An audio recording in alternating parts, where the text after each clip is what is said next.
everyone. Right now we are taking a look at 1.3 from AP Chemistry. This officially has the title Elemental Composition of Pure Substances. So essentially a pure substance is one that has a constant composition. So this can either be an element, so singular element, or it can be a compound. And for compounds, the law of definite proportions does apply.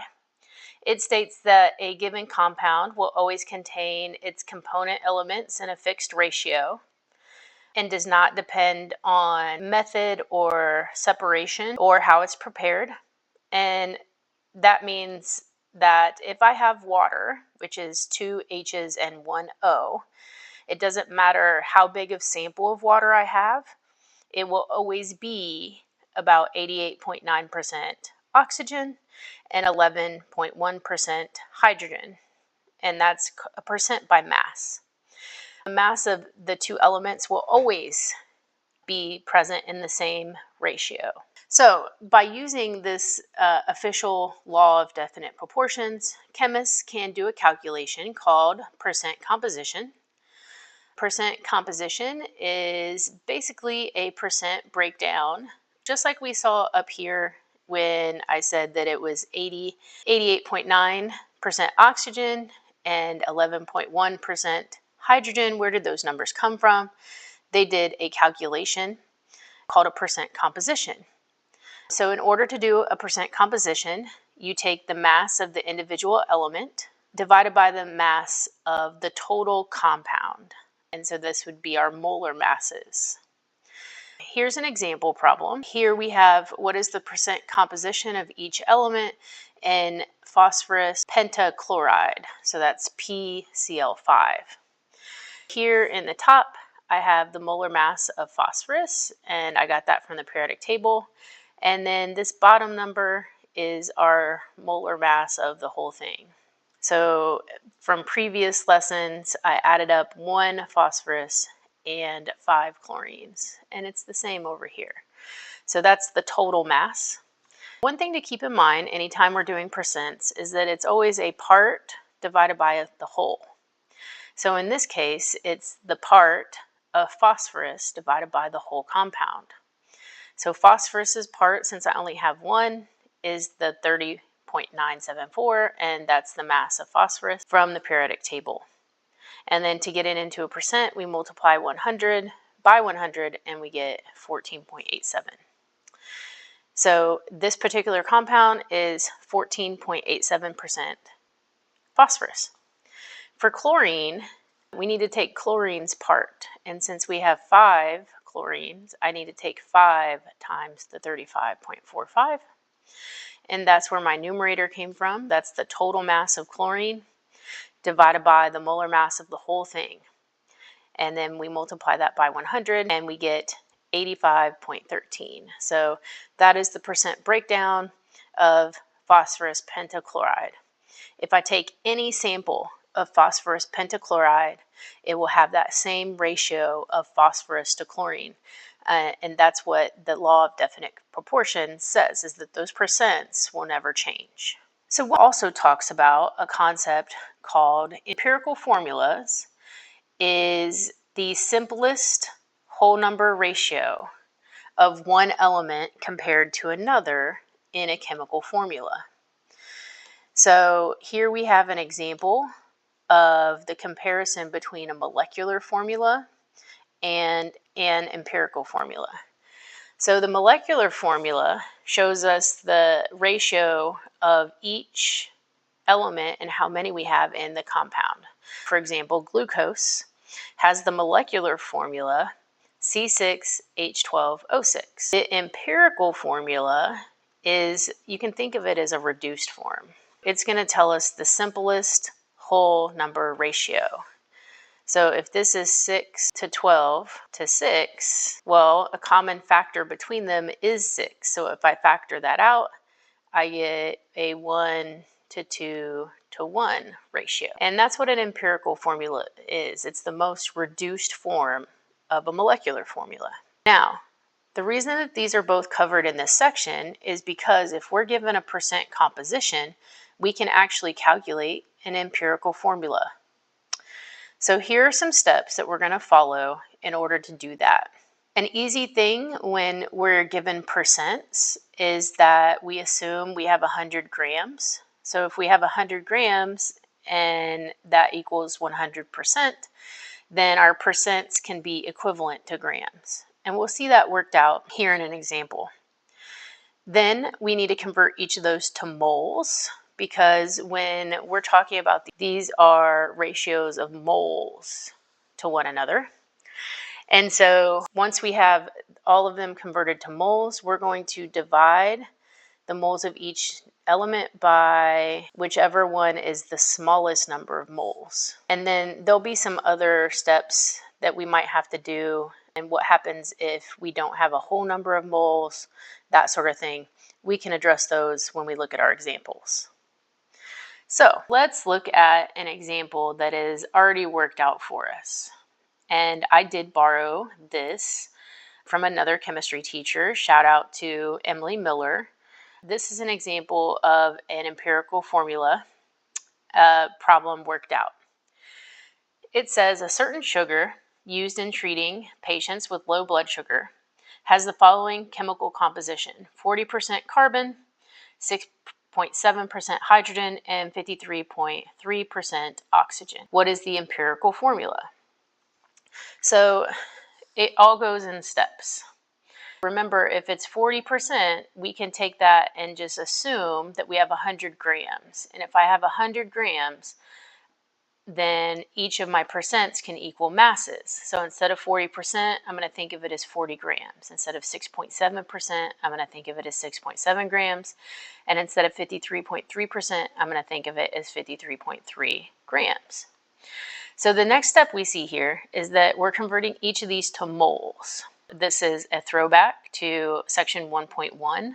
If I start with grams, I need the molar mass here down on the bottom. So that 12.011 came from the periodic table's carbon's mass. I'm going to go 40 times 1 divided by 12, and that's where the 3.33 came from.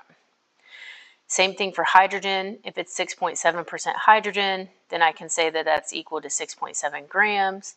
The 1 came from the molar mass of hydrogen on the table. And then I'm going to multiply times 1 and divide it by 1.01, and you get 6.63. And then we do the same thing for our last chemical compound in this particular, or last element in this compound. If it's 53.3% oxygen, assume it's 100 grams, and that means it's 53.3 grams of oxygen. And then in the bottom is my molar mass of oxygen, and I get 3.33. What is interesting here is this tells me the ratio between these three elements. So because and 3.3 is the same for carbon and oxygen, what that tells me is I'm going to have the same amount of carbon to oxygen. And then if you notice, it looks like you have about twice as much of hydrogen. So whatever I have in carbon and oxygen, it's going to be twice as big for hydrogen. So that's just something I wanted to point out just by looking at those numbers, comparing the number of moles. What we'll actually do to finish this problem out is we are going to divide by the lowest number of moles. And in this case, our lowest number is the 3.3. So I'm going to take each of these guys, carbon, hydrogen, and oxygen, and divide by that 3. And that tells me I have 1 carbon, 2 hydrogen, and 1 oxygen. So that's basically what we just talked about, just written out in calculation. This is how I know that there is 1 carbon, there are 2 hydrogens, and 1 oxygen.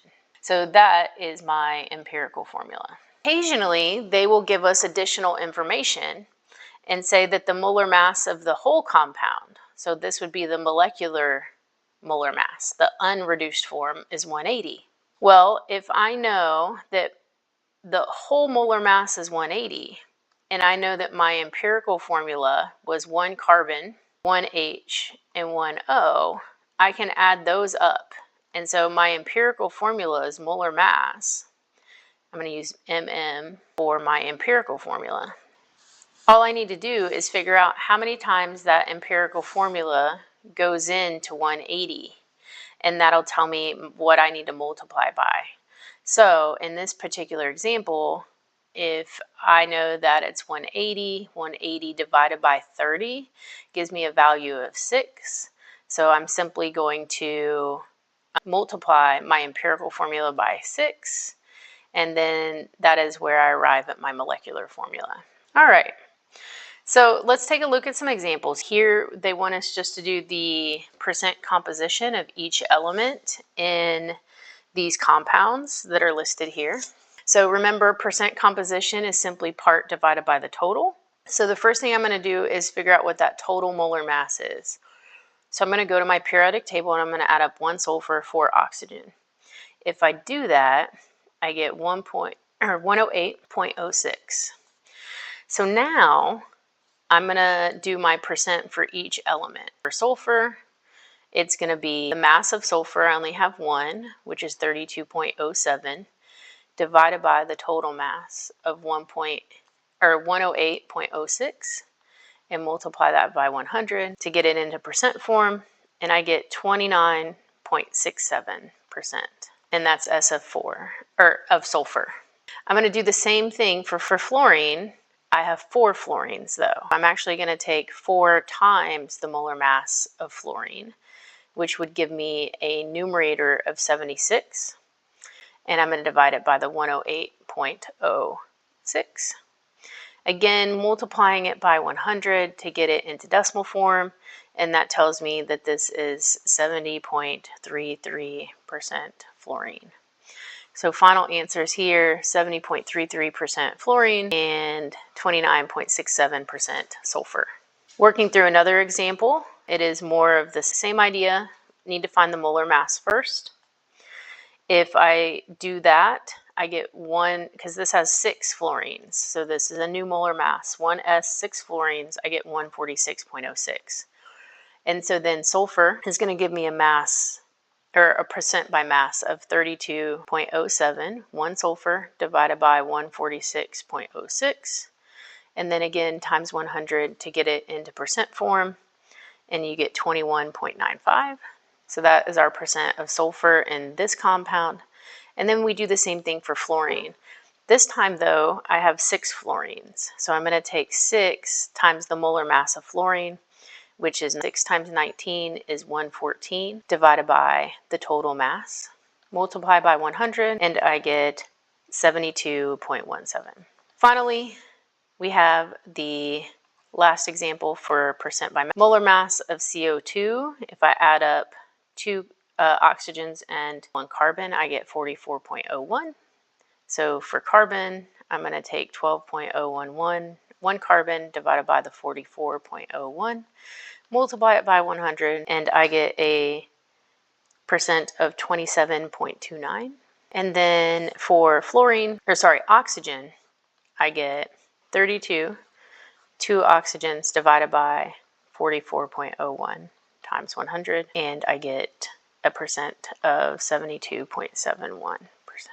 Hopefully that helps you be pretty confident with percent composition. The next few examples are going to focus on empirical formulas. Here, remember, the idea is to get the lowest whole number ratio. This first example, we're already in moles. So if I'm already in moles, then I don't have to do that first step. So for potassium, it says I have 0.75 moles. For chromium, I have 0.75 moles. And then for oxygen, it says that I have 2.6 moles. Since I'm already in moles, all I need to do is divide these by the lowest number. So I'm going to divide everyone by 0.75. And if I do that, then that's going to give me how many relative to the others there are. So that's going to give me 1 chromium, or potassium, 1 chromium, but when I divide these two, 2.6 by 0.75, I actually get 3.5.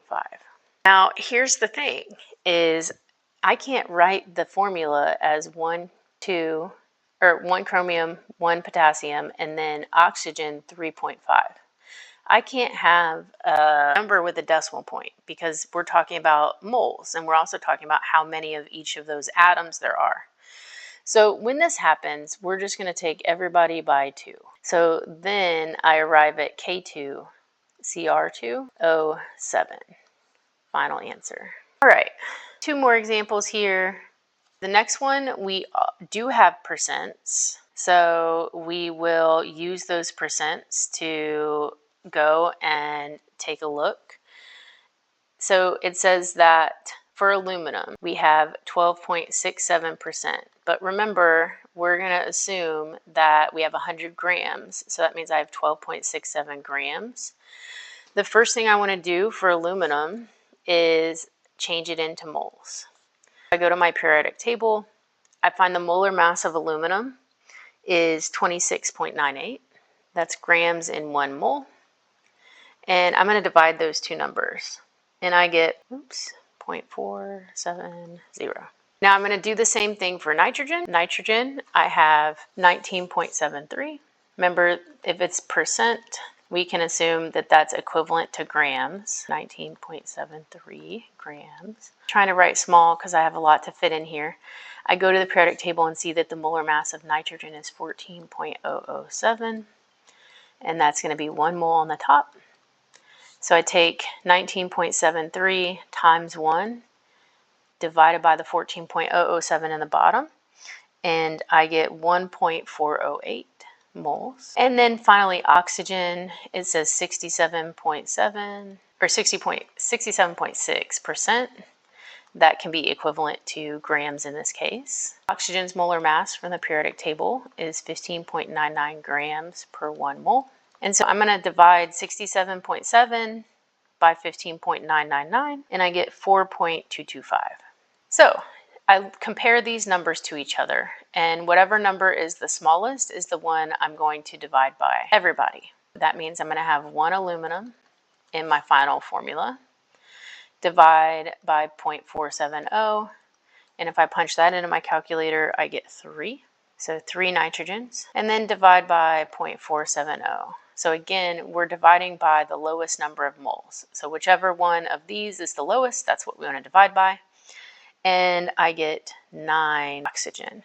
My empirical formula here would be 1 aluminum, 3 Ns, and 9 oxygens. This is also written as AlNO3, 3, like that. Final example here, we do not have percents already, which means I need to just figure out how many moles they are. This is kind of an extra piece of information. I actually don't need that because they come right out and tell me the number of grams I have. So I can actually go straight to figuring out how many moles of each thing I have. For carbon, they tell me I have 36 grams. So since I'm starting with grams, I can go straight to the molar mass of carbon in the bottom. And if I get that, that means I have 3 moles for carbon. For hydrogen, it says I have 6 grams. Molar mass of hydrogen is 1.0079. That goes with 1 mole on the top. And that's going to equal about 6 moles of hydrogen. And then it says we have 24 grams of oxygen. Oxygen has the molar mass of 15.999, and that's 1 mole on the bottom. And I get a value of 1.5 moles.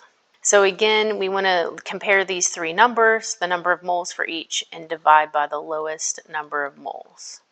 That means I'm going to have 1 oxygen. I'm going to divide this by 1.5, and that means I'm going to have 4 hydrogens, and then divide this by 1.5, and that's going to give me 2 for carbon. So final empirical formula, C2H4O. Thanks, y'all.